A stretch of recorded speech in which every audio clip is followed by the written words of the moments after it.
आप देख रहे हैं इस वक्त हमारा बेहद खास प्रोग्राम आज का मुद्दा, और मेरे साथ बहुत तीन खास मेहमान हैं। बहुत अच्छी चर्चा हो रही है और आज चर्चा का ही दौर है। विपक्ष को इस वक्त रखना भी नहीं, और कांग्रेस ने खुद ही अपने प्रवक्ताओं को कहा है कि 1 महीने तक वो किसी भी डिबेट में शामिल नहीं होंगे। तो हम बात कर रहे हैं उम्मीदों की, आवाम की, और जो चेहरे हैं उनके परफॉर्मेंस को लेकर क्या सोच रही होगी और कितना उनसे आउटपुट निकल सकता है, इस पर बात होगी।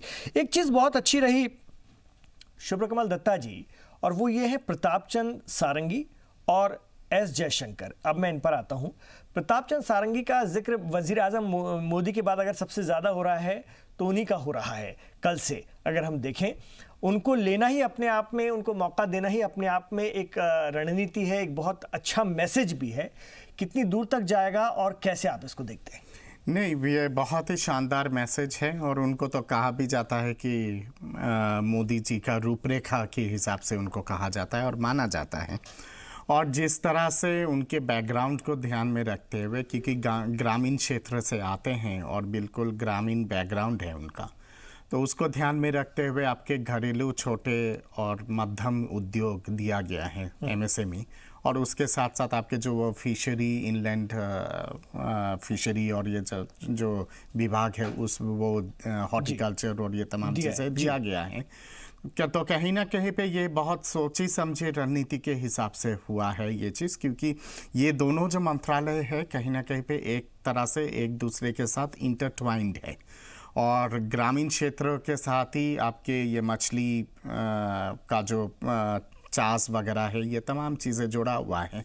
तो कहीं ना कहीं पे, और जिस क्षेत्र से आते हैं, आपके पूर्वी भारत से आते हैं, उड़ीसा से, तो कहीं ना कहीं पे उसके चलते भी ये चीज़ों पे ध्यान देते हुए इनको ये मंत्रालय दिया गया है, क्योंकि उस एरिया में मछली का जो चास है वो कहीं ना कहीं पे बहुत महत्वपूर्ण है। फिर आपके पोल्ट्री वगैरह बहुत इंपॉर्टेंट है वहाँ पे, एनिमल हस्बेंड्री और ये तमाम चीज़ें।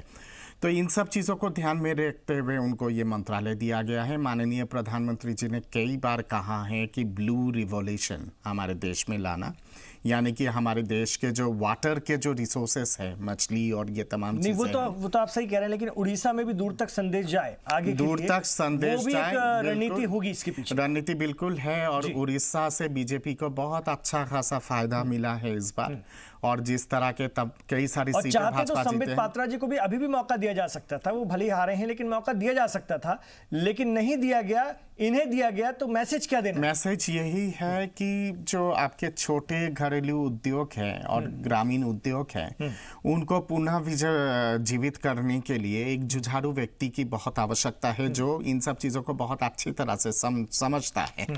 और मैंने कहा है कि भारत की बैकबोन, अगर इकोनॉमिक बैकबोन को अगर सुरक्षित करना है, तो घरेलू छोटे और ग्रामीण उद्योग को और कृषि को खास करके दोबारा पुनः जीवित करना बहुत आवश्यक है, और रूरल जो डेवलपमेंट का जो मिनिस्ट्री है उसको पुनः जीवित करना बहुत ज़रूरी है, क्योंकि भारत का ये बैकबोन ही ये है, ये तीनों मंत्रालय जो हैं। और मेरा तो गुजारिश भी रहेगा नए सरकार से, क्योंकि जुलाई में आपका बजट आने वाला है, नया बजट, मैं गुजारिश करूँगा नया सरकार से कि छोटे ग्रामीण उद्योग और रूरल डेवलपमेंट और कृषि को ध्यान में रखते हुए एक सेपरेट बजट तैयार किया जाए इन सब एरिया को ध्यान में रखते हुए, ताकि इनका पुनः स्थापना सही दिशा में हो सके और संतुलित दिशा में हो सके। इसके साथ साथ जैसे मेरे भाई ने, अनिल जी ने उठाया था कि कुछ जो बुनियादी जो इश्यूज़ है उस पे तुरंत तत्कालीन रूप से ध्यान देने की बहुत आवश्यकता है। मैं इनके बात से बिल्कुल सहमत हूँ कि राम मंदिर पे कहीं ना कहीं पे बहुत जल्दी फैसला करना होगा, क्योंकि जनता अब और इंतज़ार करने के मूड में नहीं है। धारा 370, 35A और NRC, इस पे मुझे लगता है कि बहुत जल्दी ही फैसला होगा, और सरकार ने लगातार अपने चुनावी रैली के दौरान भाजपा ने जिस तरह से ये सब बातें रखी, और खास करके अमित शाह जी ने जिस तरह से एक सटीक वे में और एकदम बिल्कुल दबंग वे में तमाम बातें रखे हैं, तो मुझे लगता है कि पूरे नेशनल लेवल पे NRC लागू होगा, डॉक्टर गुलरेश, और धारा 370 और 35A भी जल्दी ही डॉक्टर गुलरेश, आपने सुना, और विपक्ष भी लगता है जिस तरह से ठंडा पड़ा है और जिस तरह से विपक्ष की अभी हालत हुई है, 1 साल तो करीब वो भी अब चुप रहेंगे। देश की जनता भी हो सकता है 1 साल तक आपको चुपचाप जो है आपसे उम्मीद करते हुए देखती रहे आपको, लेकिन उसके बाद जब लोग बोलना शुरू होंगे तो फिर बहुत बोलेंगे। इसलिए जो आपको करना है वो लोगों की उम्मीदों के साथ, आकांक्षाओं के साथ बहुत जल्दी जल्दी करना होगा। और जो बात सुब्रकमल दत्ता जी भी कह रहे हैं, कुछ मामलों में तो आपको करते दिखना ही पड़ेगा, वरना बड़े सवाल होंगे और विश्वास भी डगमगाएगा। इस बात का भी ख्याल रखना होगा इस सरकार को, कैबिनेट को। देखिए, जिस प्रकार का अपार बहुमत और जन आशीर्वाद प्राप्त हुआ है, उससे जिम्मेदारी बढ़ जाती है। बिल्कुल ये फैक्ट है। और यही कारण है कि आज पहले दिन से ही, कल शपथ विधि हुई, आज निर्णय लेना आरंभ हुए। देखिए, आज भी बड़े निर्णय हुए हैं। आप देखिए कि जो जानवरों की बीमारियां होती हैं, निःशुल्क रूप से सभी जानवरों को, विशेषकर इसमें गाय भैंस हुए, बकरी हुए, सुअर हुए, इनको सभी 100% को केंद्रीय सरकार के माध्यम से, मतलब बजटरी एलोकेशन पूरा 100% केंद्र सरकार करेगी। उनका वैक्सीनेशन किए जाना, यह रूरल डिस्ट्रेस को कम करने के लिए है, रूरल इकोनॉमी को बूस्टअप करने के लिए है। क्योंकि हम सब जानते हैं कि यदि मानसून धोखा देता है तो किसान के पास यदि कुछ बचता है तो उसका पशुधन बचता है। दूसरी बात, जहां से दूसरे भी विषय है, अब we are having a minister like Amit Shah ji, home minister, तो हम तो एक्सपेक्ट कर सकते हैं कि सब चीजों पर तुरंत काम होगा। जहां तक राम मंदिर का विषय है, उस पर माननीय प्रधानमंत्री महोदय ने खुद कहा है कि एक बार कोर्ट का निर्णय आ जाने दे, उसके बाद किया जाएगा। और ऐसा दिखता है कि कोर्ट का निर्णय भी जो है वो अंतिम स्टेज पर है। ये बहुत लंबा खिंचाने वाला नहीं है। मुझे लगता है कि 2019 में ही इसका निराकरण कोर्ट से हो जाएगा। उसके बाद जो भी होगा वो प्रधानमंत्री महोदय करेंगे। गुलरेज भाई, इंटरव्यू में ये बात कही है। गुलरेज भाई, मोहन भागवत जी ने 2 दिन पहले राम मंदिर का विषय उन्होंने सामने लाया है फिर, और राम मंदिर पे उन्होंने सीधे वे में कहा है कि अब और इस पे किसी तरह का विराम या फिर देरी नहीं हो सकता है। राम का काम करना है। और भव्य फैसले से हर कोई अपने किस लिमिट तक जाएगी, अपने लेवल हर कोई अपेक्षा करता है कि वहाँ पे एक भव्य मंदिर बने। मैं ये कहना चाहता हूँ, आपकी बातें बिल्कुल सही है, प्रधानमंत्री जी ने कहा बिल्कुल सही कहा, लेकिन वहीं दूसरी तरफ अगर आरएसएस, अगर विहिप, जो आप ही के संगठन है, जो आप ही के नहीं बल्कि आप उनके कहीं न कहीं से द्वारा हाथ लगाने के कारण आज इस स्थिति पे भारतीय जनता पार्टी पहुंची है, मतलब बैकबोन वही है। अगर उनका प्रेशर है, उनकी इच्छा है कि नहीं मंदिर हमें चाहिए और जल्दी चाहिए और पूरा मंदिर चाहिए, तो जो आप सुप्रीम कोर्ट की आप बात कर रहे हैं या प्रधानमंत्री जी ने कहा, अगर इलाहाबाद हाई कोर्ट का फैसला एज इट इज आ गया या थोड़ा बहुत कुछ चेंजेज आया, तो जो वो 0.36 एकड़ की लड़ाई चल रही है उस पर अगर समझौता न हुआ तो फिर सरकार के सामने जो एक मुसीबत खड़ी होगी उसका हल क्या, कैसे आपकी पार्टी सोच रही है, देख रही है, क्योंकि जनता उस पर समझौता करने को तैयार नहीं है। अहम जो एस जयशंकर साहब, खासतौर से अनिल जी, मैं आपके पास आना चाहूंगा, उनको मौका देना, ये आप कैसे देखते हैं? उनका परफॉर्मेंस पिछले बार अच्छा रहा है और ये वही है जिनको मनमोहन सिंह साहब ने अवॉइड किया था, लेकिन वजीर आजम नरेंद्र मोदी ने सीधे तौर पर उन्हें मौका दिया अपने पहले कार्यकाल में और उसके बाद दूसरे कार्यकाल में कैबिनेट में ले लिया। क्यों? नहीं, बिल्कुल ठीक कहा आपने। देखिए, मोदी जी की यही तो खासियत है। मोदी जी की एक तो, जैसे आदमी कहते नहीं कि अपने यहाँ पहले कहावत होती थी, गठरी में हाथ डाल के अंधेरे में कुछ निकाल के लाना और हीरा निकलना या सोना निकलना, मतलब बहुमूल्य चीजें निकलना। तो देखिए, अभी आज तक, कल तक शपथ लेने के पहले, मतलब मैं नहीं समझता किसी एक आदमी के जेहन में भी आया था कयास लगाना है, बोलना तो बड़ी दूर की बात थी। तो कितने साइलेंटली और कितना क्लोज, एक जिसको कहते हैं रिसर्च करके मोदी जी चीजों को पहले से फाइनल किए बैठे रहते हैं। तो एक तो एस जयशंकर साहब नो डाउट बहुत ही सीधे, लेकिन कैबिनेट का वजीर बनाना, वजीर खारजा, बिल्कुल। देखिए, ये मेरा सवाल बिल्कुल, देखिए उन्होंने इतने बड़े ब्यूरोक्रेट रिटायर हो गए, जो उन्होंने लाइफ में एक्सपीरियंस किया, ठीक है, एज ए ब्यूरोक्रेट किया, लेकिन ब्यूरोक्रेट और पॉलिटिशियन में ऐसा कोई बहुत वो अंतर नहीं होता। इंटरनल मैटर है, नहीं एक्सटर्नल मैटर है। और वहां अगर आप देखें तो एक्सटर्नल अफेयर्स मिनिस्ट्री में, ठीक है, मिनिस्टर होता है, लेकिन वहां ज्यादातर काम जो ऑफिसर्स रैंक पर होते हैं, क्योंकि इनकी क्वालिफिकेशन, इनकी नॉलेज पर कोई शक नहीं किया जा सकता, और इनके एक्सपीरियंस पर, तो लगातार 30-35 साल की जॉब करके जो हर कंट्री में बैठ के हर कंट्री का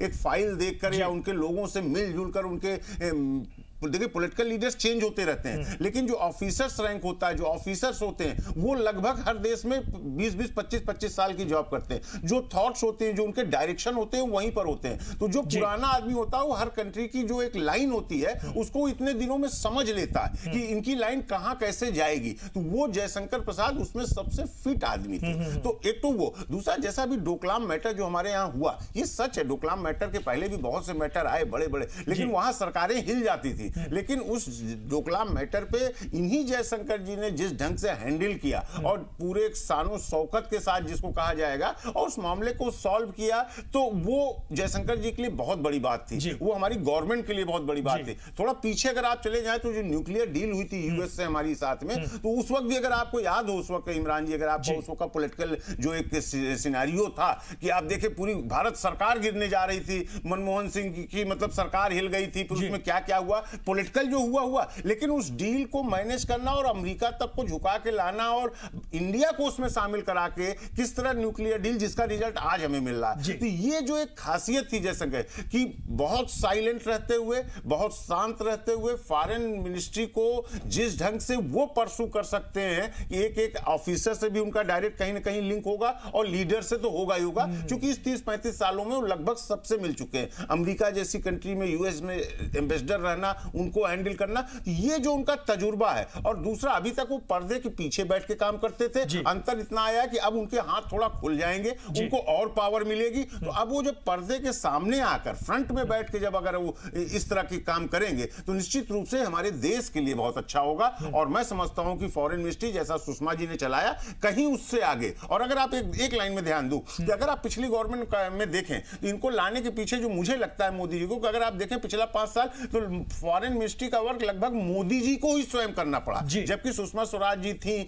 और सब कुछ था। लेकिन जो देखने में आया कि सभी देशों में जाना, देशों के राष्ट्राध्यक्षों से मिलना, बड़ी बड़ी पॉलिसीज को, इस बार भी आमतौर पे वही होगा शायद। नहीं, इस बार नहीं होगा, यही तो है। शायद मोदी जी को इनको लाने के पीछे एक रीजन यही हो कि वो उनका आधा बोझ कम हो जाएगा। जहां तक है अब जगह जगह पर जयशंकर जी फ्रंट पे दिखेंगे, मोदी जी बैक पे रहेंगे फॉरेन मामले में, और उसके बाद जयशंकर फ्रंट पे आके उसको हैंडल कर लेंगे। मोदी जी जहां बहुत जरूरी समझेंगे या एक लेवल का मामला होता है वहां तक रहे, वरना वो इंटरनल मैटर पे मोदी जी शायद मुझे लगता है ज्यादा फोकस होना चाहते हैं। और उन्होंने पूरे इंटरनेशनल पे जो एक नींव थी वो डाल दी है। अब उस नींव पर एक स्ट्रक्चर खड़ा करने का एक डायरेक्शन जो मोदी जी है, वो जयशंकर प्रसाद जी, उनके चूंकि विश्वास पात्र में है, पूरा एक इंटरनल उनका अपना आपसी बढ़िया समझ हो गई है, तो निश्चित रूप से मोदी जी ने अपना भार कुछ कम कर लिया है। ठीक है। और मेरे साथ डॉक्टर गुलरेज शेख साहब भी जुड़े हुए हैं। एक बहुत थोड़ा सा वक्त है हमारे पास। गुलरेज शेख साहब, मैं आपसे आपका फाइनल कमेंट ही जानना चाहूँगा इस पूरी चर्चा को अगर हम निचोड़ देखें तो आप किस तरह से देख रहे हैं और किस तरह से उम्मीद रख रहे हैं, एक पार्टी के कार्यकर्ता के तौर पर भी, एक विचारक के तौर पर भी। देखिए, मैं यही कहूँगा देश के सामने और दुनिया के सामने कि ये जो बड़ा सुलझावा कैबिनेट है और नवाचार प्लस एक्सपीरियंस प्लस डिलीवरी, इन सब का मिश्रण है। इसलिए जो मोदी मंत्र है, सबका साथ, सबका विकास और सबका विश्वास, इस पर ये खरा उतरेगा और इसके परिणाम हमको 100 दिन में दिखना आरंभ हो जाएंगे। लेकिन आप देखिए 2-2.5 साल के अंदर बहुत कुछ ऐसा होगा जो डिलीवरी स्तर पर दिखना शुरू होगा, चाहे वो डिफेंस हो, फॉरेन पे तो ऑलरेडी दिखा है, चाहे वो गृह मंत्रालय हो, चाहे फिर वो अन्य मंत्रालय हो, कृषि हो, दूसरे मंत्रालय हो। और यह हमारे लिए बिल्कुल भी हनीमून पीरियड नहीं होना है, क्योंकि और वो हमने सिद्ध कर दिया।